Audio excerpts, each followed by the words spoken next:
शनि की 3 दृष्टियाँ होती हैं और पहली दृष्टि तीसरे भाव पे पड़ती है, दूसरी दृष्टि जो है वो 7वें भाव पे पड़ती है और जो तीसरी दृष्टि है वो 10वें भाव पे पड़ती है।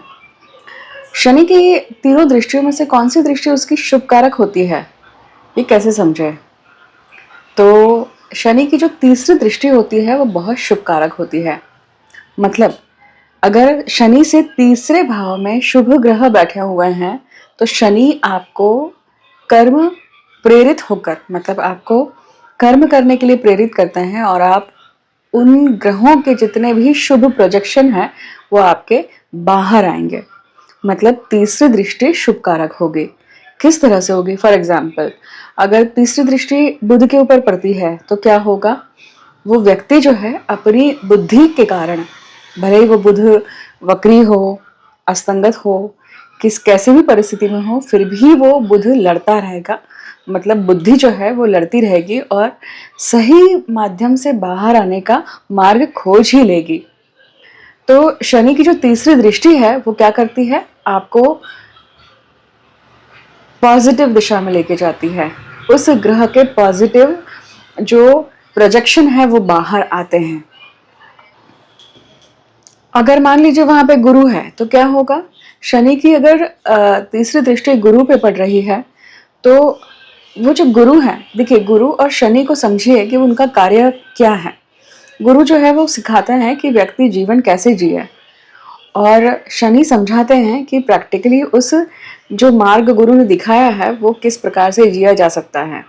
तो शनि की जब दृष्टि, तृतीय दृष्टि जब गुरु पे पड़ती है तो वो व्यक्ति जो है काउंसलिंग में या कंसल्टेशन में या व्यक्तियों को किसी को भी दुख दूर करने के लिए जो काउंसलिंग करनी पड़ती है, किसी को विपद परिस्थिति में से बाहर निकालने के लिए जो शब्दों का चयन लगता है वो उस गुरु के पास में आता है, उस शनि की तीसरी दृष्टि के कारण। अगर मान लीजिए वहां पे शुक्र है तो शुक्र की दृष्टि जब शनि पे पड़ती है तीसरी दृष्टि, तो आप देखेंगे कि व्यक्ति जो है लक्ष्मी के लिए उसका कर्म जो है वो हमेशा शुद्ध रहता है। लक्ष्मी के लिए उसका कर्म जो है वो अशुद्धि की तरफ, मतलब अब शुद्ध लक्ष्मी और अशुद्ध लक्ष्मी क्या है इसके ऊपर भेद समझना पड़ेगा। अगर आप समझना चाहते हैं तो मुझे अलग से वीडियो बनाना पड़ेगा। अगर आपका अनुरोध होगा, आप सब समझना चाहते हैं तो ज़रूर बनाऊंगी। यहाँ पे इतना ही कहूँगी कि शुद्ध लक्ष्मी जो होती है, जब आप अपनी वाणी से, जैसे जो भी लोग अपनी वाणी से काम करते हैं, जैसे ज्योतिषी हुए, पौरोहित्य करने वाले लोग हुए, टीचर्स हुई, प्रोफेसर्स हुए, एक्सेट्रा, जितने भी अपनी वाणी से काम करने वाले लोग हैं, अगर वो धर्मबद्ध होकर काम करते हैं, अपने वाणी को शुद्ध रखते हैं, प्रखर रखते हैं और अपनी वाणी के माध्यम से अगर लक्ष्मी प्राप्ति करते हैं, धर्मबद्ध होकर, विवेकपूर्ण रहकर, कोई भी झूठा या मैनिपुलेशन ना अपना कर अगर कार्य करते हैं, तो जो लक्ष्मी उनको प्राप्त होती है वो लक्ष्मी कैसी होती है? शुद्ध लक्ष्मी होती है।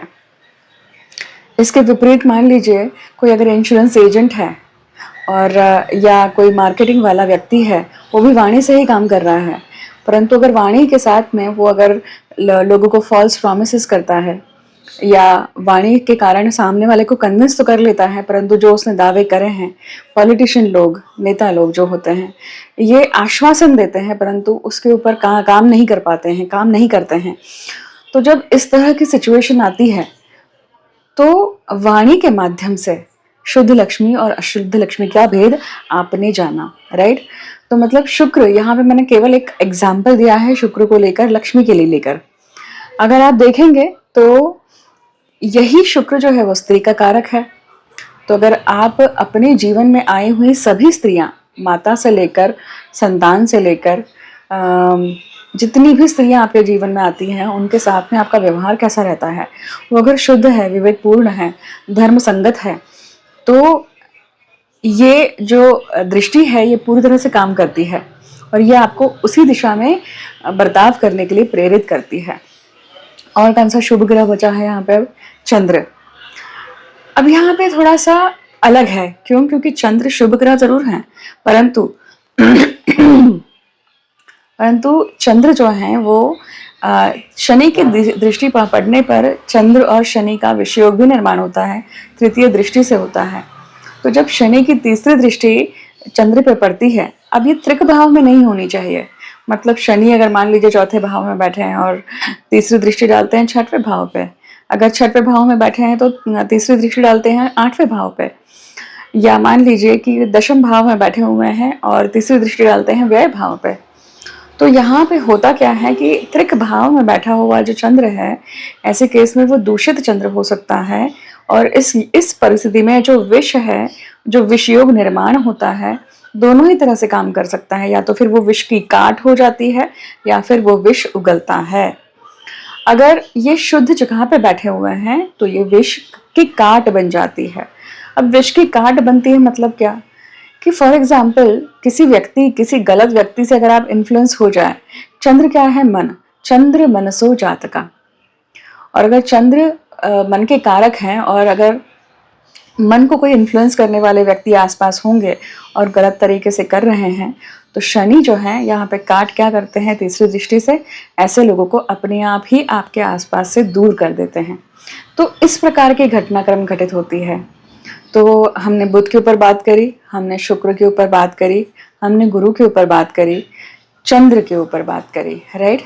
शुभ ग्रहों के ऊपर जब शनि की तीसरी दृष्टि पड़ती है तो शुभ कारक फल और ज्यादा बहुत अच्छी तरीके से बाहर आते हैं। वाइस वर्सा अगर करें, मतलब यही अगर ग्रह जो है वो शुभ कारक नहीं है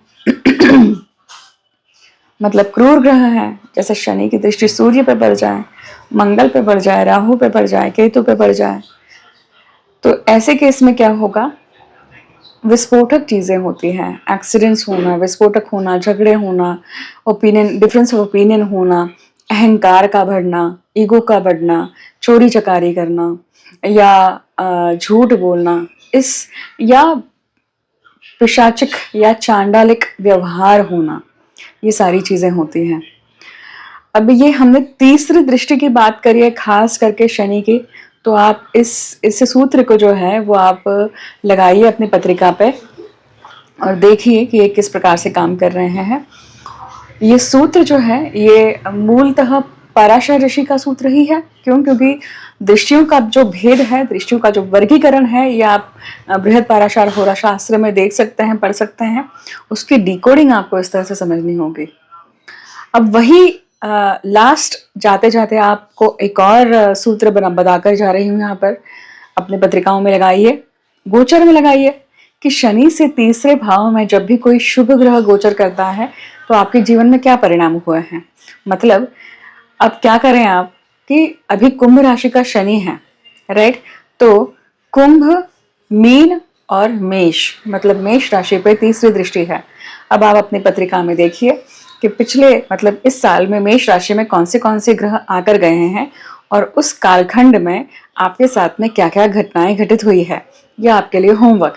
आप अगर इसे करके देखते हैं, अप्लाई करके देखते हैं, तो आपको डायरेक्ट फलित समझ में आता है कि शनि की जो तीसरी दृष्टि है वो शुभ कारक किस प्रकार से हुई।